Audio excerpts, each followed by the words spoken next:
Hello বন্ধুরা, আজ আপনাদের কাছে সজনে ফুলের বড়া রেসিপি নিয়ে এসেছি। তার জন্য সজনে ফুল গাছ থেকে তুলে বেছে টেছে ধুয়ে নিয়েছি এবং তাতে মা একটুখানি নুন দিল। বড়া বানাতে খুব বেশি নুন দিতে হয় না, বেশি নুন হয়ে গেলে খেতে পারা যাবে না। এবার মা এতে দেবে বেসন, বেসন দেবে 4 চামচ। যতটা বড়া সেই হিসাবেই 4 চামচ বেসন দিচ্ছে। আর যতটা বেসন দেওয়া হবে তার হাফ দেবে চাল গুঁড়ি, মা 2 চামচ চাল গুঁড়ি দেবে। চাল গুঁড়ি দিলে বড়াটা খুব মুচমুচে হবে, অনেকক্ষণই মুচমুচে থেকে যাবে। এবার এতে দেবে একটুখানি হলুদ, দেখুন চাল গুঁড়ি দিচ্ছে 2 চামচ। তারপর দেবে হলুদ একটুখানি, হাফ চামচ মতন, মা আন্দাজে দিয়ে দিল হাতে করে। আর দেবে 1 চিমটি মতন বেকিং সোডা, বেকিং পাউডার না, বেকিং সোডা দিতে হবে। বেকিং সোডা দিলে বড়াটা বেশ সুন্দর ফুলবে। এবারে হাতে করে একটু মেখে নেবে ভালো করে। তারপরে এতে জল দিয়ে ভালো করে বড়া দেওয়া যেমন হবে সেই রকম মতন গুলে নেবে। খুব লিকুইড করবে না, একটু একটু করে জল দিয়ে এটা মেখে নেবে। খুব শক্ত করেও মাখলে হবে না, একটু নরম চাই।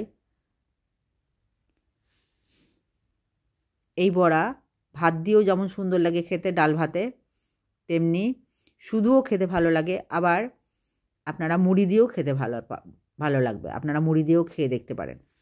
মা তেল বসিয়ে দিয়েছে। এবারে বড়াগুলো একে একে ওতে দিয়ে দেবে, ভাজবে একটু লাল করে, উল্টে পাল্টে লাল করে ভাজবে। আর বেকিং সোডা দেওয়ার জন্য বেশ সুন্দর ফুলেও যাবে। আর চাল গুঁড়ি দিয়েছে, সেটা অনেকক্ষণ মুচমুচ ভাজা থাকবে, সঙ্গে সঙ্গে মিয়ে নরম হয়ে যাবে না। ঠান্ডা হলে যেমন অন্যান্য বড়া যদি চাল গুঁড়ি না দেন তাহলে মিয়ে যায়, কিন্তু চাল গুঁড়ি দেওয়ার জন্যে মুচমুচে হবে। আর আপনাদের বলে রাখি, আমি এতে লঙ্কা দিইনি, আপনারা লঙ্কা গুঁড়ি যেমন খাবেন সেরকম দিয়ে দেবেন এবং কিছুটা কাঁচা লঙ্কা পাতলা পাতলা করে কুচি করে এতে মিলিয়ে দেবেন। আমি ঝাল দিইনি, আপনাদের যেমন ঝাল প্রয়োজন সেরকম ঝালটা দিয়ে দেবেন।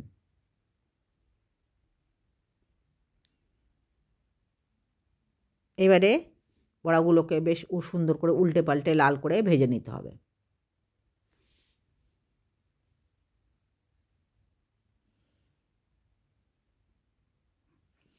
এভাবে আপনারাও সজনে ফুলের বড়া বানিয়ে খেয়ে দেখবেন। আপনাদের যদি আমার রেসিপি ভালো লাগে তাহলে কমেন্ট করে জানাবেন এবং আপনার বন্ধুদেরও শেয়ার করে দেবেন। আর আপনাদের যদি আমার রেসিপি ভালো লাগে তাহলে লাইক শেয়ার সাবস্ক্রাইব করে দেবেন এবং আপনি যদি নতুন দেখছেন তাহলে লাইক শেয়ার সাবস্ক্রাইবের সাথে সাথে পাশে থাকা বেলটাও টিপে দেবেন, তাহলে আমি নতুন কোনো রেসিপি দিলে খুব সহজেই আপনার কাছে পৌঁছে যাবে। দেখুন মা খুব সুন্দর করে উল্টে পাল্টে ভাজছে। এইভাবে বানিয়ে খেয়ে দেখবেন, রুটি দিয়েও খেতে পারেন, মুড়ি দিয়েও খেতে পারেন, ভাত দিয়েও খেতে পারেন, ডাল ভাত দিয়েও খেতে খুব সুন্দর লাগে। টিফিনেতেও এই বড়া বানিয়ে চায়ের সাথে খেতে পারেন। সজনে ফুল খুব উপকারী। এই সময় গরম আসছে, এবার হাম বসন্ত হওয়ার সময়। সজনে ফুল খেলে আপনাদের হাম বসন্তটা হবে না। এটা একটা আয়ুর্বেদিক বসন্তের অ্যান্টি ওষুধ, সেই জন্যে বছরে একবারও হলে সজনে ফুল এই সময় খাওয়া দরকার, খেলে আপনাদের হাম বসন্ত হবে না। দেখুন লাল লাল হয়ে গেছে, মা এবার এগুলো তুলে নিয়ে দ্বিতীয়বারেরটাও দিয়ে দেবে।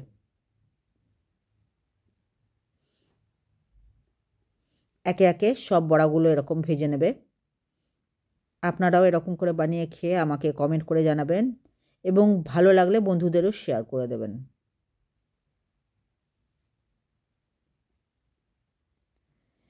দ্বিতীয়বারের বড়াগুলো মা একে একে সব দিয়ে দেবে আর লাল লাল করে ভেজে তুলে নেবে।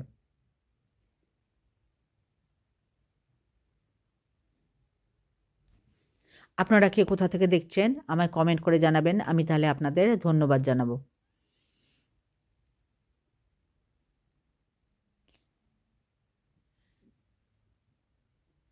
দেখুন একে একে প্রায় সব বড়া ভাজা হয়ে যাচ্ছে।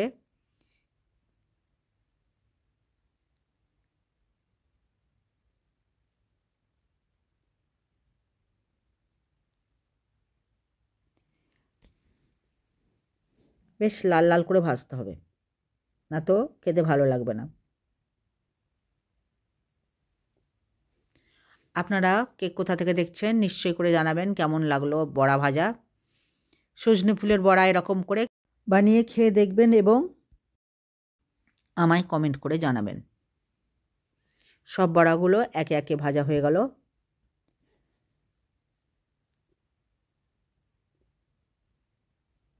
ডাল ভাত দিয়ে এই বড়া খেতে দারুণ লাগে। এরকম করে বানিয়ে ডাল ভাত দিয়ে খেয়ে দেখবেন, আর কিছু লাগবে না।